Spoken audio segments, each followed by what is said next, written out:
Friends, మీరు Uzbekistan గురించి ఆశ్చర్యకరమైన విషయాలను తెలుసుకోవాలని అనుకుంటున్నారా? అయితే ఈ వీడియో మీకోసమే. ఇప్పుడు మేము ఈ సెంట్రల్ ఏషియన్ దేశం యొక్క సంస్కృతి, సాంప్రదాయాలు మరియు అభివృద్ధికి సంబంధించిన ఎలాంటి విషయాలను చెప్పబోతున్నామంటే అవి విన్నాక మీరు తప్పకుండా షాక్ అవుతారు. ఇంకా చెప్పాలంటే కొన్ని నిజాలను మీరు అసలు నమ్మలేకపోవచ్చు. ఎలాగైతే అందమైన ప్రదేశంగా ఒకప్పుడు సిల్క్ రోడ్ చర్చల్లో నిలిచేదో, అలానే ఇప్పుడు కూడా తమ ప్రాచీన కళా సంపదను కాపాడుతూనే ఈ పోటీ ప్రపంచంలో ముందుకు దూసుకుపోతూ చర్చల్లో నిలుస్తుంది. ఈ అద్భుతమైన దేశం గురించి తెలుసుకోవడానికి మీరు సిద్ధంగా ఉన్నారా? మరైతే ఇంకెందుకు ఆలస్యం, ఇక పదండి తెలుసుకుందాం ఈ అద్భుతమైన దేశం యొక్క నిగూఢ రహస్యాలను. ఫ్రెండ్స్, ఈ ప్రపంచంలో ఎన్నో ముస్లిం దేశాలు ఉన్నాయి. అందులో కొన్ని అందమైన కట్టడాలకు ప్రసిద్ధి అయితే ఇంకొన్ని దేశాలు అరుదైన ఖరీదైన విలాసాలకు ప్రఖ్యాతి ఉన్నాయి. కానీ ఆ లిస్టులో ఉజ్బెకిస్తాన్ మాత్రం కొంచెం ప్రత్యేకమనే చెప్పాలి. దానికి కారణాలు ఉన్నాయి. వాటిలో మనం ముఖ్యంగా చెప్పుకోవాల్సినవి అక్కడ ఉన్న ఆచారాలు, సాంప్రదాయాలు, వాటితో పాటు ప్రభుత్వం యొక్క రూల్స్ అండ్ లాస్. మీకు ఒక విషయం చెప్తే నమ్మగలరా? అదేంటంటే ఉజ్బెకిస్తాన్ ఒక ముస్లిం దేశం అయినప్పటికీ ఇంకా అక్కడ హిందూ దేవుళ్లను, దేవతలను పూజిస్తారు. షాక్ అయ్యారు కదా? ఎస్, మీరు విన్నది నిజమే. కానీ ఒక విషయం, ఈ దేశం ఎంత అందంగా ఉంటుందో అక్కడి రూల్స్ కూడా అంతే కఠినంగా ఉంటాయి. అక్కడ ఉన్న ఆడవారు హిజాబ్ వేసుకోకుండా బయటకు వచ్చే అవకాశం లేదు. అలా బయటకు వెళ్తే నేరంగా భావించేవారు. ఇంకా అక్కడ హోమోసెక్సువల్ విషయం అయితే ప్రత్యేకంగా చెప్పవలసిన అవసరం లేదు. అలాగే అక్కడ అభినందించవలసిన ఒక రూల్ ఉంది. అదేంటంటే ఉజ్బెకిస్తాన్లో పేకాట, బెట్టింగ్ లాంటివి పూర్తిగా నిషేధం. ఎవరైనా వాటిని ఆడుతూ దొరికిపోతే ఇక వాళ్ళ జీవితం మొత్తం జైలు గోడల మధ్య గడపాల్సిందే తప్ప బయటకు వచ్చే అవకాశం లేదు. ఇలాంటి పద్ధతులు ఉన్న ఈ దేశంలో ఉన్న మరిన్ని విశేషాల గురించి తెలుసుకుందాం. మరి ఇక ఏమాత్రం లేట్ చేయకుండా ఆ దేశం గురించి ఇంకా తెలుసుకోవడానికి ప్రయత్నిద్దామా? మీరు సిద్ధంగా ఉన్నారా? మధ్య ఏషియాలో ఉన్న ఈ అందమైన ఉజ్బెకిస్తాన్ యొక్క సరిహద్దుల గురించి చెప్పుకోవాలంటే ఉత్తరాన కజకిస్తాన్, దక్షిణంలో ఆఫ్ఘనిస్తాన్, తూర్పున కిర్గిస్తాన్, పడమరన తుర్క్మెనిస్తాన్ ఉన్నాయి. దాదాపు 4,48,900 స్క్వేర్ కిలోమీటర్లలో వ్యాపించి ఉన్న ఈ దేశం ఈ మధ్యకాలంలో యాత్రికులను ఆకట్టుకోవడంలో ముందు వరుసలో ఉంది. దానికి కారణం అక్కడ ఉన్న పురాతన చరిత్ర. ఇక్కడ ఉన్న పురాతనమైన మసీదులు, కోటలు, స్క్వేర్స్ మరియు సిల్క్ రోడ్ లాంటి గొప్ప ప్రదేశాలు చూడడానికి ప్రతి సంవత్సరం లక్షల్లో జనాలు ఇక్కడికి వస్తూ ఉంటారు. దాదాపు 3 కోట్ల మంది నివసిస్తున్న ఈ దేశంలో మనం అడుగు పెట్టగానే ఒక ప్రత్యేకమైన అనుభూతి కలగక మానదు. కొన్ని క్షణాలు రాజుల కాలంలోకి వెళ్ళిపోతాం. ఎందుకంటే అక్కడ ఉన్న కోటలు, మసీదులు, స్క్వేర్స్ ఆనాటి రాజుల జ్ఞాపకాలను గుర్తు చేస్తాయి. ఉజ్బెకిస్తాన్ ఒక ముస్లిం దేశం. ఇక్కడ ఎక్కువ మంది ఇస్లాం మతాన్నే ఆచరిస్తున్నారు. వీళ్ళ అధికారిక భాష ఉజ్బెక్ అయినప్పటికీ ఇక్కడ వారు చాలామంది రూసీ భాష మాట్లాడతారు. దీనికి కారణం ఇక్కడ చాలా ఏళ్ల పాటు రూస్ అనే రాజు పాలన నడిచింది. అది వీళ్ళ మీద చాలా ప్రభావాన్ని చూపించింది. ఇక కరెన్సీ గురించి చెప్పుకోవాలంటే ఈ దేశ కరెన్సీ సోమ్. అంటే మన కరెన్సీ పేరు రూపాయి అయితే వీళ్ళ కరెన్సీ పేరు సోమ్. ఈ కరెన్సీ మన కరెన్సీ మధ్య పోలికలు చూస్తే 1500 సోమ్ ఈక్వల్ టు 1 రూపీగా ఉంటుంది. ఈ దేశం కరెన్సీ ఇంత తక్కువ వాల్యూ ఉంది కాబట్టే ప్రతి సంవత్సరం కొన్ని లక్షల మంది ఎంతో ఉత్సాహంగా ఈ సౌందర్యాన్ని చూడడానికి పోటీ పడుతూ ఉంటారు.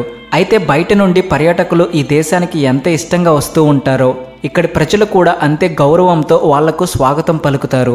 ఉజ్బెకిస్తాన్ వాళ్ళ అతిథి మర్యాదలు ఎలా ఉంటాయంటే మనం వాళ్ళతో గడిపేది కొన్ని క్షణాలే అయినా సరే మనల్ని వాళ్ళల్లో ఒకరిని చేసేస్తాయి. అతిథి దేవోభవ అనే మంచి సూక్తి వీళ్లకు సరిగ్గా సూట్ అవుతుంది అని చెప్పొచ్చు. ఇక్కడ ఎవరి ఇంటికి అయినా వెళ్తే వాళ్ళు ముందుగా మనకు ఒక టీ ఇస్తారు. దానిని వాళ్ళు నార్మల్ టీగా కాదు, వాళ్ళ సంస్కృతిలో మర్యాదగా భావిస్తారు. ఆ టీ ఎంత బాగుంటుంది అంటే దాన్ని చూడగానే మనం కూలైపోతాం. నాణానికి 2 ముఖాలు ఉన్నట్టే అందమైన పురాతనమైన ప్రదేశాలకు కేర్ ఆఫ్ అడ్రస్గా మారిన ఈ దేశం కఠినమైన రూల్స్కి కూడా ప్రసిద్ధి చెందింది. ఈ అద్భుతమైన సౌందర్యం వెనక ఎలాంటి కఠినమైన రహస్య రూల్స్ దాగున్నాయి అంటే వాటిని బయటకు చెప్పడానికి సైతం ఎవరైనా సరే భయపడతారు. అవి ఏంటో వింటే మీరు కూడా ఆశ్చర్యపోతారు. మొదట్లో ఇక్కడున్న మహిళలు హజీబ్ లేదా బుర్కా వేసుకునే ధార్మిక ప్రదేశాలకు వెళ్ళేవారు. బుర్కా లేకుండా బయట అడుగు పెట్టడానికి కూడా అనుమతి లేదు. అలా చేస్తే నేరంగా భావించి శిక్షలు వేసేవారు. చదువుకోవడానికి అనుమతి లేదు. జాబ్ చేయడానికి అసలే అనుమతి లేదు. ఇంకా చెప్పాలంటే ఒక అమ్మాయికి ఎవరితో పెళ్లి జరగాలో కూడా ఇంట్లో వాళ్ళే నిర్ణయించేవాళ్ళు. అంటే ఆ అమ్మాయికి తన భర్తను ఎన్నుకునే హక్కు కూడా లేదు. కానీ 1991లో స్వాతంత్రం వచ్చాక చాలా కొత్త రూల్స్ మహిళలకు అనుకూలంగా ప్రవేశపెట్టింది ఉజ్బెకిస్తాన్. వాటి వల్ల ఇప్పుడు మహిళలు తమకు నచ్చిన బట్టలు వేసుకుని ధార్మిక ప్రదేశాలకు వెళ్ళవచ్చు. కానీ అక్కడి మహిళలు చాలా వరకు బోర్కాలు వేసుకునే వెళ్తారు. ఎందుకంటే వాళ్ళు వాళ్ళ ధర్మానికి చాలా గౌరవం ఇస్తారు. ప్రస్తుతం మారిన రూల్స్ వల్ల అక్కడి ఆడవారు స్వతంత్రంగా చదువుకోవచ్చు, నచ్చిన ఉద్యోగం చేయవచ్చు, దేశాన్ని కూడా పాలించవచ్చు, మగవారి జాబ్ కూడా చేయవచ్చు. ప్రపంచంలో ఉన్న ముస్లిం దేశాల్లో మహిళలకు ఇంత స్వేచ్ఛ ఇచ్చిన దేశం ఇదొక్కటే. ఇక్కడ ఉన్న రూల్ ప్రకారం ఇప్పటికీ అక్కడి మగవాళ్ళు 1 కంటే ఎక్కువ పెళ్ళిళ్ళు చేసుకుంటారు. హోమోసెక్సువల్ ఇక్కడ పెద్ద తప్పుగా పరిగణిస్తారు. మీ వయసు 20 సంవత్సరాల కంటే తక్కువ అయితే మీరు ఎలాంటి మత్తు పదార్థాలు తీసుకోవడానికి వీల్లేదు. పొరపాటును కూడా ఎలాంటి మద్యం తీసుకోరాదు. ఒకవేళ మీరు అలాంటి పదార్థాలు తీసుకుంటూ దొరికిపోతే ఇక మీ జీవితం మొత్తం 4 గోడల మధ్య ఆ జైలు బ్రతికే. ఒక స్ట్రాంగ్ అండ్ మంచి దేశాన్ని నిర్మించడానికి అది తప్పనిసరిగా భావిస్తుంది అక్కడి ప్రభుత్వం. ఫ్రెండ్స్, మనం ఇంతకు ముందు చెప్పుకున్నట్లుగా ఈ దేశంలో ఇప్పటికే చాలామంది హిందూ దేవతలను ఆరాధిస్తారు. ఈ దేశంలోని కొన్ని ప్లేసెస్లో ఇప్పటికీ హిందూ ఆరాధన మందిరాలు కనిపిస్తాయి. ప్రతి ప్రత్యేకమైన రోజున అక్కడ పూజలు నిర్వహిస్తారు. ఈ సంస్కృతి ఇప్పటిది కాదు. భారత్ మరియు మధ్య ఆసియా దేశాల మధ్య వ్యాపార సంబంధాలు నడిచినప్పటిది. అప్పటి నుండి ఈ ఆరాధన పద్ధతులు కొనసాగుతూనే ఉన్నాయి. సమ్మర్ గ్రంథ్ లాంటి ప్రత్యేకమైన ప్రదేశాల్లో ఇప్పటికీ హిందూ పండుగలను, అనుష్ఠానాలను జరుపుతూ ఉంటారు.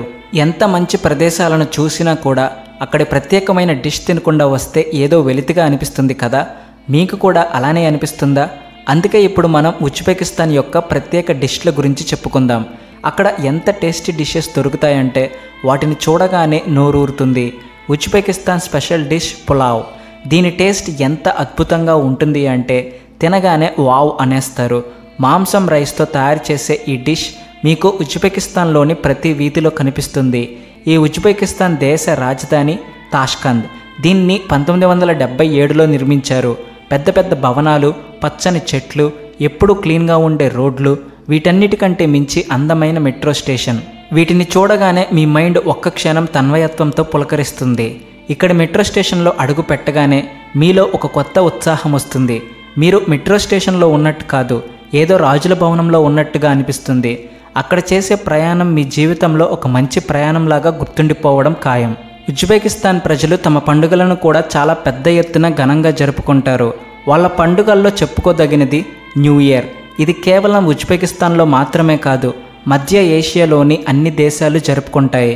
కాకపోతే వీళ్ళు 21 మార్చి తారీఖున న్యూ ఇయర్ జరుపుకుంటారు.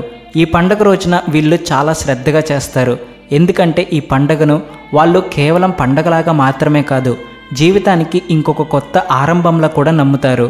ఆ రోజు ఇల్లు సర్దుతారు, క్లీన్ చేసుకుంటారు, ఫ్రెండ్స్తో కలిసి బయటకు వెళ్ళి సంతోషంగా గడుపుతారు. మీరు ఈ ఉజ్బెకిస్తాన్ యాత్రలో చూడాల్సిన మరిన్ని ప్రదేశాలు ఏమైనా ఉన్నాయా అంటే వాటికి ఆన్సర్ ఎస్ అంటాం. ఇక్కడున్న కొన్ని ప్రదేశాలు ఈ దేశం యొక్క పురాతన గాథలను తెలపడానికి గొప్ప సాధనాలు. అందులో మీరు చూడాల్సిన మొదటి ప్లేస్ కరోజాం. ఇది పురాతన కరోజాం రాజ్యం యొక్క ప్రముఖ భాగంగా నమ్ముతారు. ఇక్కడి ఈజే కిలకోట మరియు తురం కిలకోట ఆనాటి రాజుల యొక్క హిస్టరీని తెలియజేస్తాయి. అడుగడుగున వ్యాపించి ఉన్న కోటలు ఆనాటి జ్ఞాపకాల్లోకి లాక్కుని వెళ్తాయి.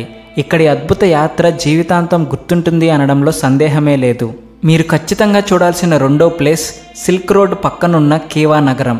ఈ నగరంలో సగం వరకు ఇచ్చంగల్ కిలగా పరిగణిస్తారు. ఇక్కడ మీకు ప్రాచీన మహల్, మసీద్ కనిపిస్తాయి. కేవా యొక్క చరిత్రను చెప్పడానికి ఇవే సరిపోతాయి అంటారు. కేవాలోని చిన్న చిన్న వీధులు మిమ్మల్ని కొన్ని క్షణాలు పాత రోజుల్లోకి తీసుకుని వెళ్తాయి. కేవాలో చూడాల్సిన ప్లేస్ కాలా మినార్. తెల్లని టైల్స్తో ఆకాశాన్ని తాకేంత ఎత్తున నిర్మించిన ఈ మినార్ని చూడడానికి 2 కళ్ళు సరిపోవు. ఈ మినార్ నుండి బయటకు చూస్తే అర్థమవుతుంది కేవా నగరం అందమేమిటో. సో ఫ్రెండ్స్, ఇది ఉజ్బెకిస్తాన్ స్టోరీ.